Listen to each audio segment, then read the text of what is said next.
Tidak ada mantan ayah. Itu. Sekalipun telah wafat. Bahkan banyak kisah di dalam Al-Quran. Dari perbedaan keyakinan pun, sosok-sosok Nabi terekam dalam sejarah. Untuk keluarga terdekat itu, sosok-sosok orang soleh masih mendoakannya. Ya, kita tidak tahu hikmah apa yang ditetapkan oleh Allah dalam kehidupan kita. Karena itu sesuatu yang kita akan dapatkan di masa depan. Boleh jadi ujian terbesarnya adalah konsistensi kita sebagai seorang anak untuk berbakti dengan cara yang berbeda. Sepanjang orang masih hidup, jangankan ayah kita, paman kita, yang tidak ada hubungan dengan kita pun, dia masih punya peluang untuk jadi orang baik sebelum nyawanya sampai di tenggorokan. Betapapun sikapnya kepada kita. Anda kenal Fir'aun? Bilang kenal, saya pulang. Fir'aun itu Fir'aunnya, catat kalimat ini. Fir'aun itu, Fir'aunnya, tetap diberikan haknya oleh Allah sebelum nyawanya sampai di kerongkongan untuk mendapatkan hidayah berubah jadi orang baik. Cuma Fir'aunnya saja yang enggan. Fir'aun itu hobi bunuh orang. Yudzabbihuna abna'akum.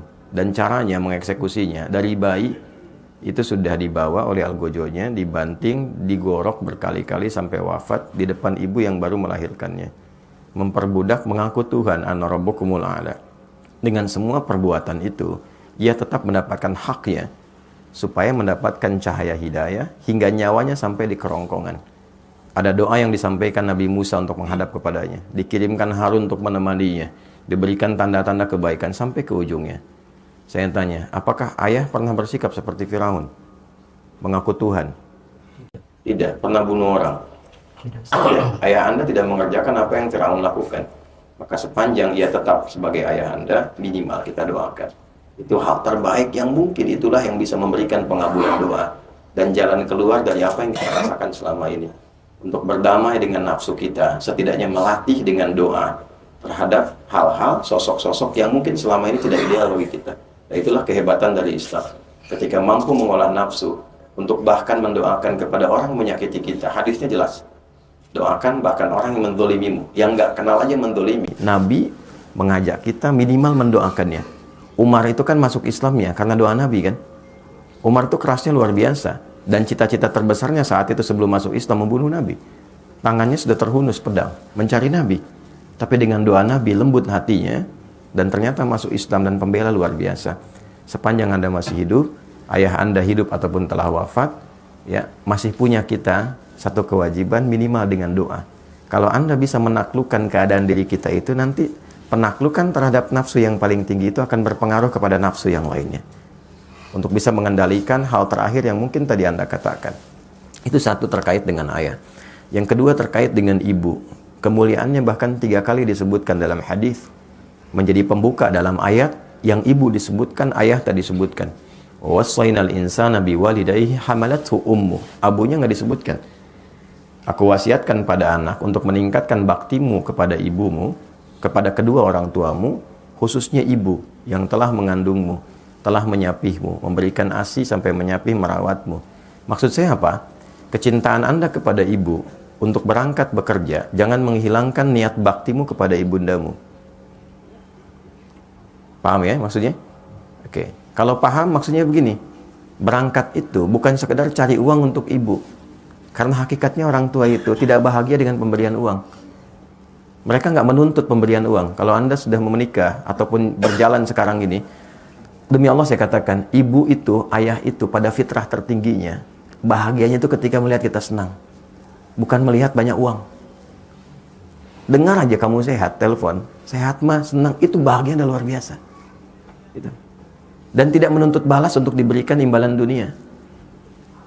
Dan lebih berbahagia ketika engkau mampu mengatakan kalimat yang baik, berbakti yang baik, mengenal engkau jadi orang baik, membawa nilai-nilai kebaikan. Maksudnya apa? Ketika berangkat ke sini Anda lakukan karena ibu, bukan hanya mencari uang materi yang Anda bisa lihat dengan kebahagiaan materi, tapi jaga amanat-amanat ibu yang baik di situ. Jadi anak yang baik, jaga amanatnya, jaga perilakunya, dan niatkan kepada Allah untuk membahagiakan ibu. Itulah yang saya lakukan sejak saya belajar. Mencari cahaya untuk kesendirian ayah di alam kuburnya. Mencari kebaikan yang bisa membahagiakan ibu selama hidupnya. Dan itu yang diberikan oleh Allah pada kami saat ini. Jadi kalau Anda lihat saya seperti sekarang, itu karena cinta saya kepada ibu, sayang saya kepada ayah. Saya bisa menghafal Quran itu, memegang mushaf yang ditinggalkan ayah, menghadap ke kiblat dan berdoa. Ya Allah, saya nggak bisa berbuat baik dalam kehidupan ayah yang hadir di samping saya. Karena dia telah tiada. Berikan saya kesempatan menerangi cahaya di alam kubur dari setiap huruf Al-Quran yang saya bacakan ini. Sampai sekarang saya jaga. Ya Allah, mohon berikan kesempatan membahagiakan ibu. Dari niat saya belajar yang menghasilkan sesuatu untuk menggembirakan ibunda saya. Jadi saya belajar itu karena ibu, karena ayah. Tapi cara kita belajar karena ibu, maka kita menjaga sikap. Maka ketika lahir dorongan untuk hasrat yang tidak bagus itu klaster ketiga, maka coba gambarkan, kalau ibu saya tahu saya begini, kira-kira saya nyaman atau tidak? Ibu senang atau tidak? Maka berdamailah dengan klaster pertama, itu akan membantu Anda untuk mengendalikan pada masalah yang ketiga. Bawalah amanat ibu pada bagian kedua, maka itu menjaga Anda cara bekerja dengan cara yang baik, dan bisa mengondisikan hasrat Anda dengan cara yang baik.